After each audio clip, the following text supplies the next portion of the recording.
Good evening and welcome to the evening of day 13. So it is the last, it is the last evening that we're going to be together feeding our starters, but don't worry, I'll still be here helping you along the way. And you can ask me questions anytime.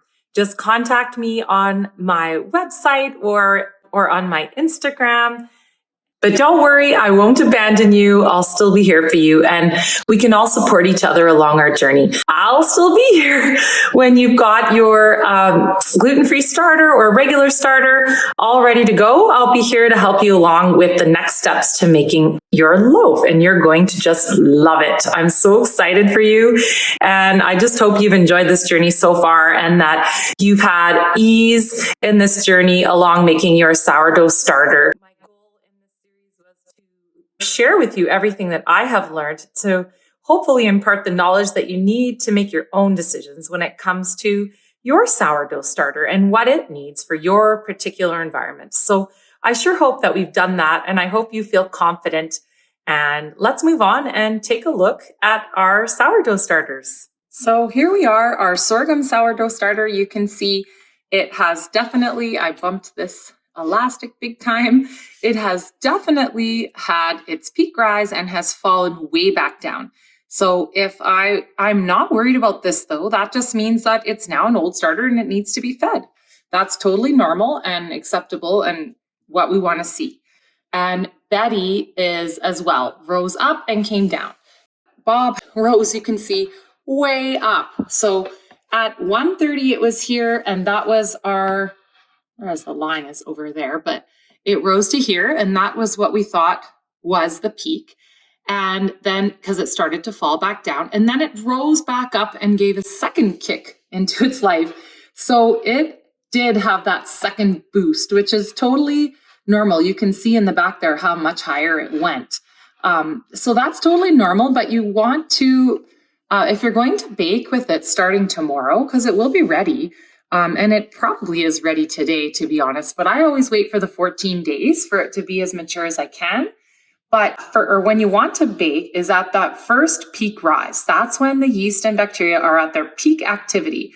And that's when you want to create your leavens. So let's take a look and see what they look like from the top. So we have our sorghum starter, Susie, our brown rice starter, Betty, and our regular starter, Bob.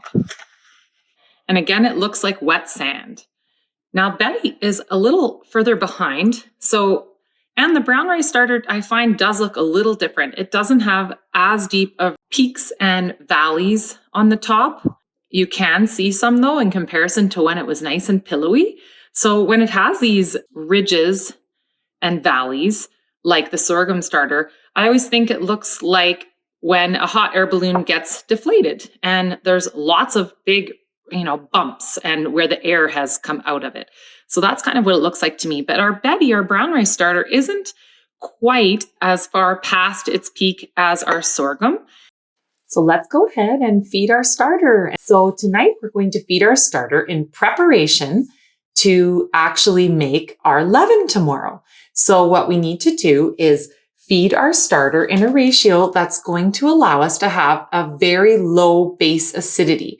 So this is what we learned from the talk with Hendrik from the bread code. We learned about how having our starter have a lower base acidity would help improve our ability to get a rise out of our dough, so that we have a larger window in which we can ferment our dough and we don't have to be perfect. So we're going to feed our starter in a ratio of 1 to 5 to 5, starter to flour to water. And in that way, it never gets a chance to get acidic. So we're going to discard all but 20 grams of our starter and feed it 100 grams of flour and 100 grams of water. And in this way, it's similar to what we did when I traveled home from my family's cottage. We fed a double feed. So it may take quite some time before our starter is actually ready to be made into the leaven.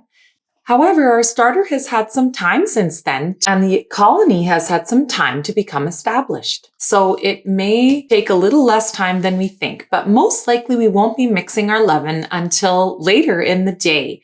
We will just keep an eye on our starter and try and create our leaven when our starter is at its peak activity. However, you don't have to worry about trying to find the exact peak activity or whether or not it's going to peak during the night or while you're at work or something like that.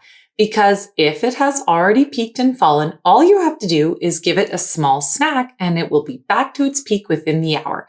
So we will talk about this tomorrow morning as we won't be feeding our starters. I'll do a quick talk on exactly what to do, and I'm going to show you how we're going to be taking care of our starter once they go into the refrigerator.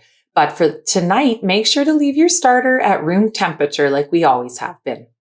And I'm going to show you all of that tomorrow when we make our leaven.